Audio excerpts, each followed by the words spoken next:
Welcome to another episode of the Trial Site News podcast series. I'm your host, Adrian, and today we are speaking with Dr. Jordan Dubow about addressing the unmet need in the narcolepsy treatment landscape. Now, Dr. Dubow has an impressive track record working in research, in the clinic, in health systems, in biotech companies, an impressive array of medical and research experience with an emphasis on neurology and vascular neurology. So, Dr. Dubow, welcome. Great. Thanks for having me. The pleasure is ours. So to kick this off, if you would, I would love if you could share with us a little bit about yourself, what got you into medicine and research, and perhaps just a little summary of the professional journey that brought you to Avidel, where you are now. Sure. Yeah. So I was someone who always wanted to be a doctor as early as, 5 years old. It was just something that I always wanted to do. And then I followed that, path through college, through medical school. And then I was really interested in neurology. The brain was, very fascinating to me. There's a lot of just such interesting diseases. And it's a field where you really use your diagnostic skills. You use medical history. There's not usually just tests that you can do to diagnose a lot of these neurological conditions. And so, after med school, I decided to go into neurology as a residency, and then, completed my residency. And I was interested in movement disorders, which is things like Parkinson's disease, tremor. So I did a fellowship there, as well as vascular neurology or stroke. I actually did a second fellowship in stroke, treating acute stroke patients. And then I spent some time in a private clinic, running a movement disorder center, seeing a lot of patients, doing a lot of clinical research. And then I spent some time in academia as well, which gave me the opportunity to still see patients, teach, as well as participate in my own research, as well as clinical trials from the industry standpoint. And that's what kind of got me really interested in the research side. And then after doing that for some time, I just realized I wanted to dedicate my time basically full time to developing drugs, helping drugs get approved in various neurological diseases. I've been very fortunate. I started off at a big pharmaceutical company, got to learn a lot, got to do a lot, got to work on an approval for a drug in Parkinson's disease, also working on multiple sclerosis, Alzheimer's disease at the same time. And I realized, I wanted to kind of switch to more of the biotech side. And then after that, moved on to really smaller companies, also in Parkinson's disease. I've worked in Duchenne muscular dystrophy. I've been a medical director, a vice president of development, and then more recently, a chief medical officer, and really enjoy the work and really have done a lot of work, spent some time as a consultant for a few years. And now with Avidel, I think I'm on my 9th new drug application. So trying to get my 9th drug to market. So again, just, like in practice, my goal is to help patients by bringing new medicines to market. Which really, that's what it's all about. So, you arrived in Avidel in 2019. Can you share with the audience what piqued your interest in this company versus all the other ones you could potentially have worked with? Yeah, so I've now spent some time working in what we call orphan diseases, which have more usually bigger unmet medical needs, smaller populations under 200,000. And so, they were working in narcolepsy, and it was really, there's a drug for narcolepsy, twice a night sodium oxybate. That's a very effective drug. And Avidel had this drug that's basically the same drug, except you just take it once a night and you don't have to wake up in the middle. So that was intriguing to me because it seemed like a no-brainer. Like, yes, even though the drug works, listen, people for a sleep condition don't want to wake up in the middle of the night, and that causes problems. So for me, it just seemed like, okay, A, this is something that can help people. Then B is this going to work? And so at the time, Avidel had some early kind of pharmacokinetic data. So they had blood levels in healthy volunteers. And I got to review that data, and I felt very confident that I think this drug is going to work. We have to study it in an adequate, well-controlled phase 3 trial. But I felt very confident the drug was going to work. So that, plus I thought it was going to make a difference, right? Although, what we're doing at Avidel isn't, gene therapy is in the news now and some of these really high-tech, high science. This is just, at the end of the day, it's going to help people, right? It's going to help people, and I felt very confident we can get this drug to market. And I just think we have a great team at Avidel. I really liked meeting with the team, and, that really helped me make my decision. And, since then, in the last, 15, 16 months, we've really moved things along and are getting closer to hopefully bringing this treatment to patients. Now, so speaking of Avidel, we know that it has an international presence. Could you break down the company for our audience in terms of geography and offices and where its headquarters are located? Yeah, so Avidel really has been in existence for close to 30 years. Previously, we were under the name Flamel Technologies. And so it was really a technology company that had a way to figure out how to make extended release versions of drugs or solve complex issues for dosing. And for many, many years, the company just did this for other people. And then, 6, 7 years ago said, well, why don't we develop our own drugs? And so it was really Flamel Technologies. And over the years, they've kind of acquired different hospital products. And, initially they were headquartered in France, and then they merged with a company in Ireland, and then they bought a company in St. Louis where our U.S. headquarters are today. So actually, when I joined, we had offices in France, in Dublin, Ireland, as well as St. Louis. And so now, just due to different structuring, and we've obviously done a lot of work in the last, close to a year and a half, we don't have the office in France anymore. We are headquartered in Dublin with, we still have we have an employee that's over there, but actually the most of us right now are based in the United States with our headquarters in St. Louis.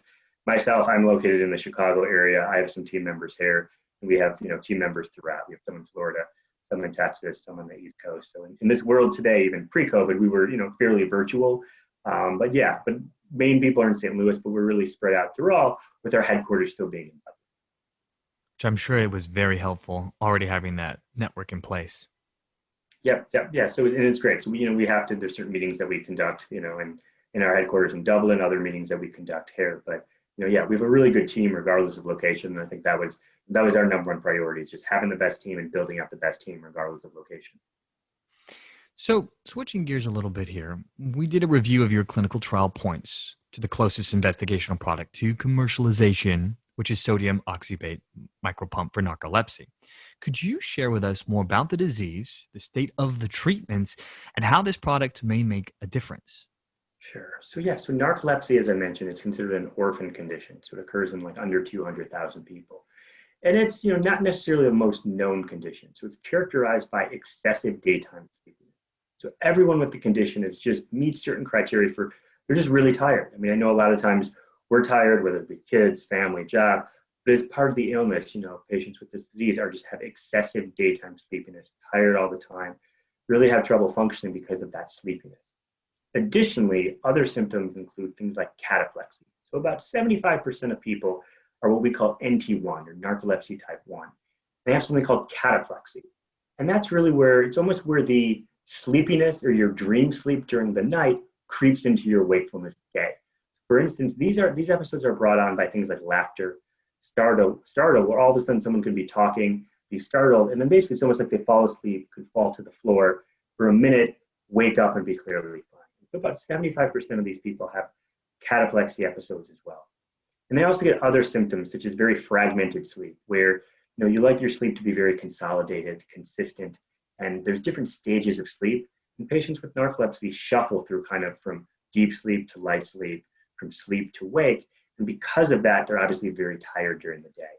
They also get what's called sleep paralysis. Again, if you think of where you just can't move, which happens during kind of during REM sleep, that can happen while they're awake, while they're falling asleep, or while they're waking up. And so those are the core of the symptoms. You also can get things like hallucinations when you're going to sleep, when you're waking up. So those are the main symptoms of narcolepsy. It affects women a little bit more than men. Anywhere from 55 to 60% of cases are in women than men. It generally occurs very young, right? So oftentimes the diagnosis isn't picked up right away in the early teen years, and then usually kind of during that, the late teenage years is often when it's diagnosed.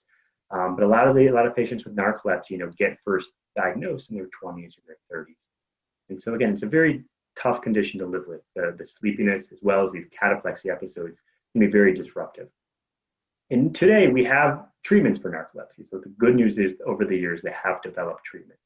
And you really treat kind of the two cardinal features.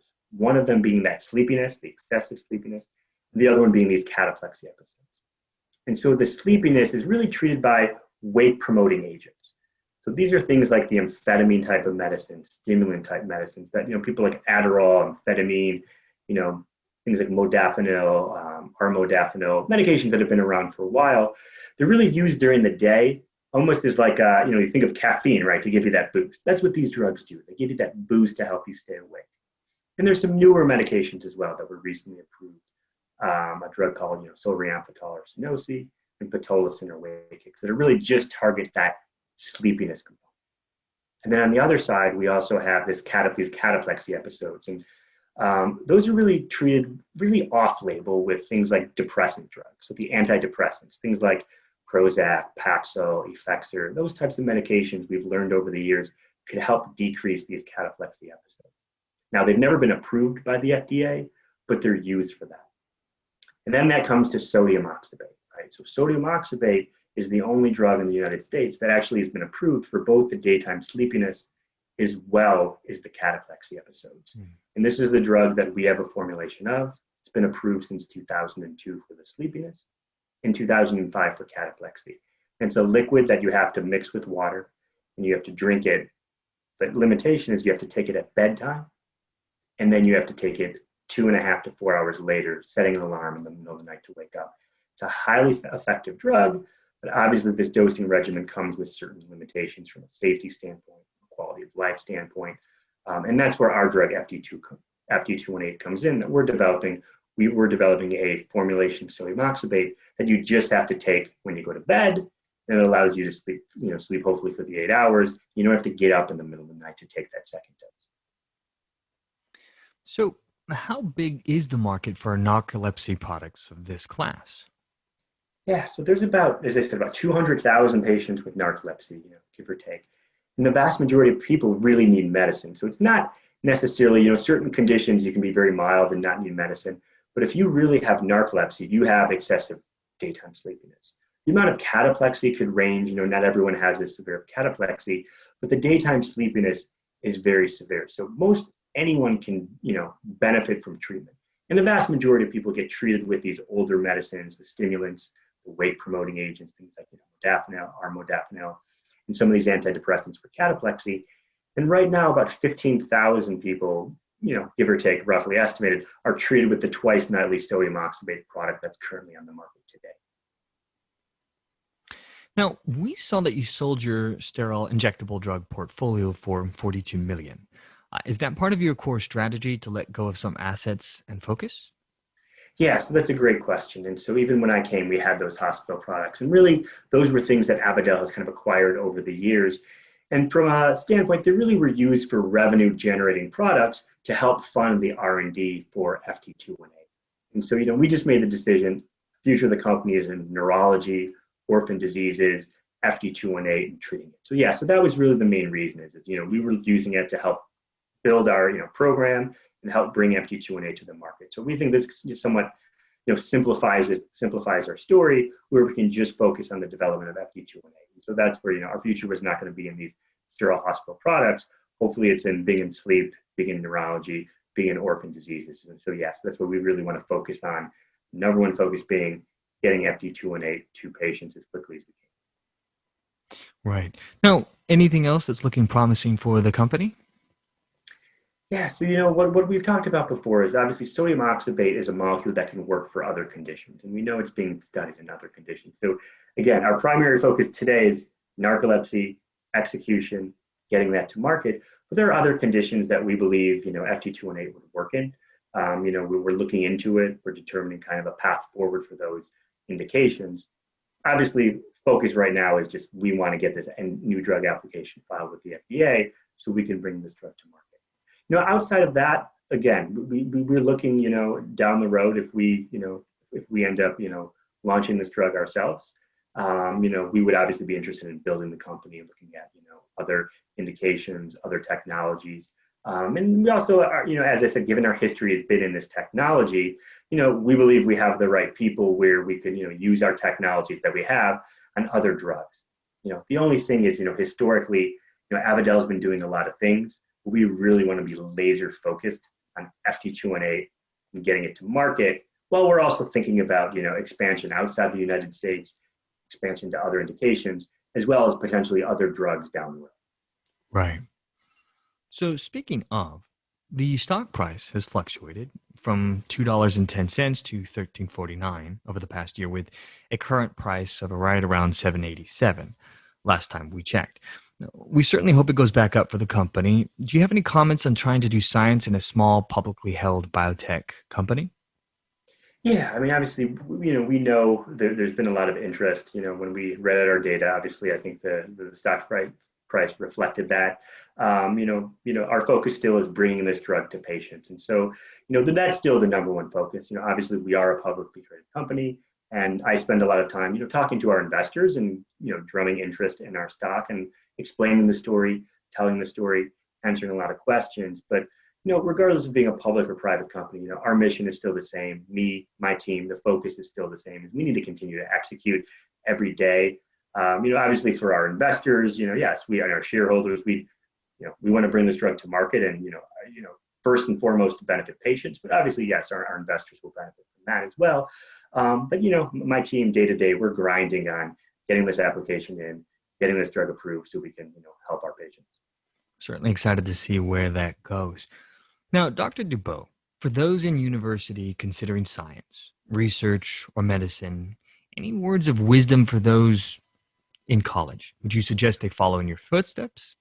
Yeah, so that's a great question. So I have children who are a little bit younger than that, but eventually they'll be of that age. And it's funny, as a doctor today, you always get asked, like, oh, would you, tell your son, daughter, friend to go into medicine? And my view today is obviously I've had, I think, an interesting career. I got to, go through medical school, residency, 2 fellowships, practice medicine in the community, practice medicine in academia, and now move to the research side, where for some time I was still trying to do some volunteer work on the side to still treat patients. And I think the field is just so interesting. Again, whether medicine and treating patients is right for you, whether it's a combination of medicine and doing clinical research as an investigator, or it's following my path and doing drug development. I highly recommend it. I think it's just such an interesting field where one of the differences today, as opposed to when I was seeing patients, is I can work on so many different things, so many different therapeutic areas. As a neurologist, right, I just treated neurology. Here now I've done some pediatric neurology, I've done some rare diseases, I've worked on things outside of neurology. And I think it's just fascinating that you get to do research and you get to learn about other things outside of maybe, where my training was. And so I think, what we do as researchers is it's exciting, it's fun. And if you choose to take that path, listen, treating patients is great, medicine is great, and doing research as an investigator is, it's a great thing, and teaching and, that's fun. I mean, I miss certain aspects of it. But on the industry side too, what's great is you really get to learn as a physician. I learned a lot about the business side. You get to learn about the regulatory science and what it takes to get a drug approved.